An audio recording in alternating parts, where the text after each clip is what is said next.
NEC Section 250.148a, exception number 3 provides specific conditions under which flexible metal conduit, commonly referred to as flex, can be used as an equipment grounding conductor. This exception is crucial for understanding when a separate grounding wire is not required when using flex. The exception states that flexible metal conduit shall be permitted as an equipment grounding conductor when it is used as the sole equipment grounding conductor of a branch circuit or feeder, and where all of the following conditions are met. Firstly, the branch circuit or feeder conductors are protected by a single overcurrent device. Secondly, the length of the flexible metal conduit used as an equipment grounding conductor does not exceed 6 feet, which is approximately 1.83 meters. Thirdly, the flexible metal conduit is securely fastened to all boxes, enclosures, and equipment. Let's break down each of these conditions to fully understand their implications.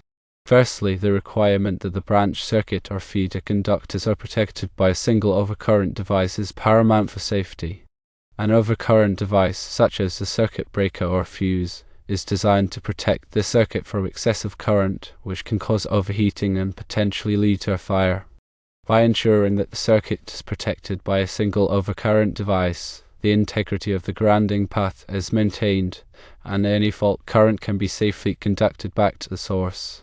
Secondly, the limitation on the length of the flexible metal conduit to no more than 6 feet is critical to minimize impedance. Impedance is the total opposition to current flow in an alternating current circuit and includes resistance, inductive reactance, and capacitive reactance. Flexible metal conduit has a higher impedance than solid conduit, such as EMT, electrical metallic tubing, due to its construction. By limiting the length of the flex to 6 feet, the impedance is kept low enough to ensure that fault current can flow quickly and reliably back to the source, allowing the overcurrent device to trip and clear the fault.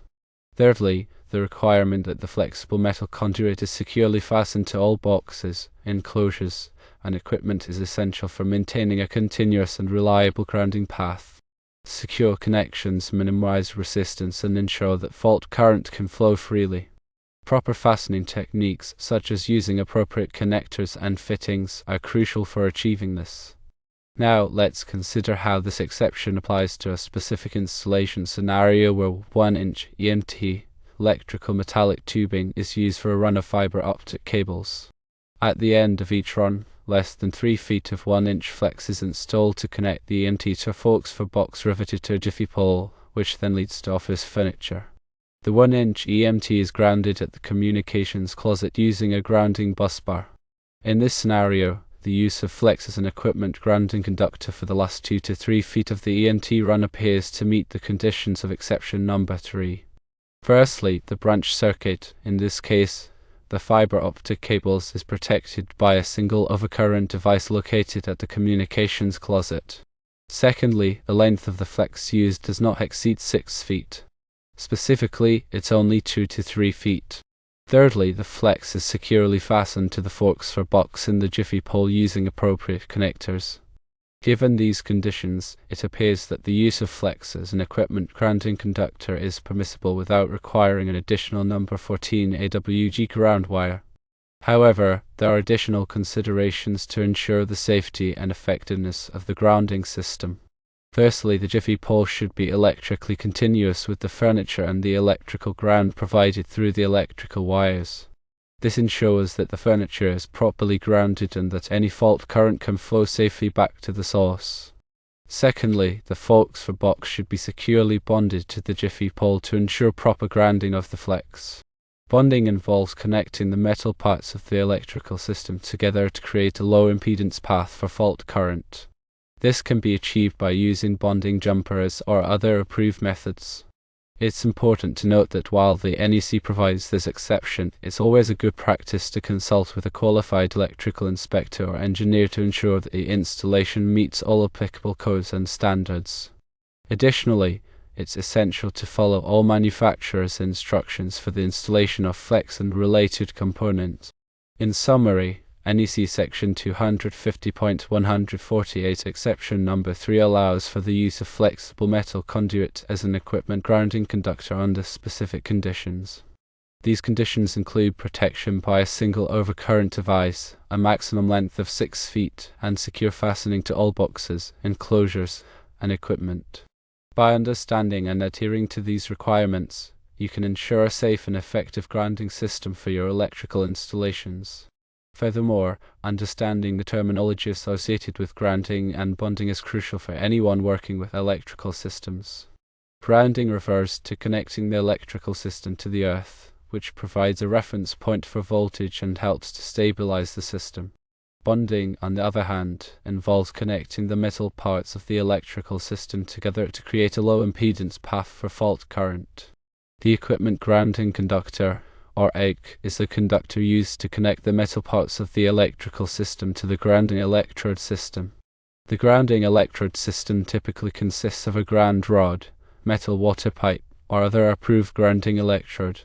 When a fault occurs in an electrical system, such as a short circuit, current flows through the equipment grounding conductor back to the source.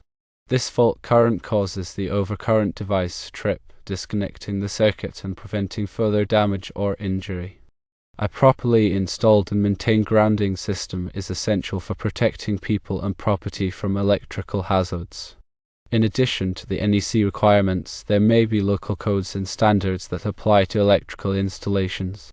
It's important to check with your local building department or electrical inspector to ensure that your installation meets all applicable requirements. Furthermore, it's important to use only approved electrical components and materials. Approved components are those that have been tested and listed by a recognized testing laboratory such as UL, Underwriters Laboratories, or ETL, Intertech. These testing laboratories ensure that the components meet safety standards and are suitable for their intended use. When working with electrical systems, always follow safe work practices. These practices include energizing circuits before working on them, using appropriate personal protective equipment, PPE, such as gloves and eye protection, and following lockout-tagout procedures. Lockout-tagout procedures involve disconnecting the power to the circuit and placing a lock and tag on the disconnect switch to prevent it from being accidentally re-energized. By following these safe work practices, you can minimize the risk of electrical shock and other injuries. Moreover, regular inspections and maintenance of electrical systems are essential for ensuring their continued safety and reliability. Inspections should be performed by qualified personnel and should include checking for loose connections, damaged wiring, and other potential hazards. Maintenance should include cleaning and tightening connections, replacing worn or damaged components, and testing the operation of overcurrent devices. By performing regular inspections and maintenance, you can identify and correct potential problems before they lead to accidents or equipment failures.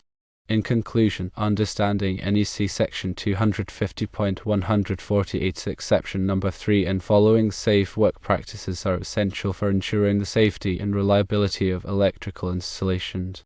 By adhering to these requirements and practices, you can protect people and property from electrical hazards and ensure that your electrical systems operate safely and efficiently. Remember to always consult with a qualified electrical inspector or engineer if you have any questions or concerns about your electrical installation. Also, be aware that the NEC is updated every 3 years, so it's important to stay current with the latest edition. These updates may include changes to the grounding and bonding requirements, as well as other important safety regulations. Staying informed about the latest NEC requirements will help you ensure that your electrical installations are safe and compliant. In addition to the technical aspects of grounding and bonding, it's also important to consider the human factors involved in electrical safety. Human error is a leading cause of electrical accidents, so it's crucial to promote a culture of safety in the workplace. This includes providing adequate training for electrical workers, encouraging them to report potential hazards, and implementing procedures to prevent errors. By addressing both the technical and human factors, you can create a safer and more reliable electrical environment.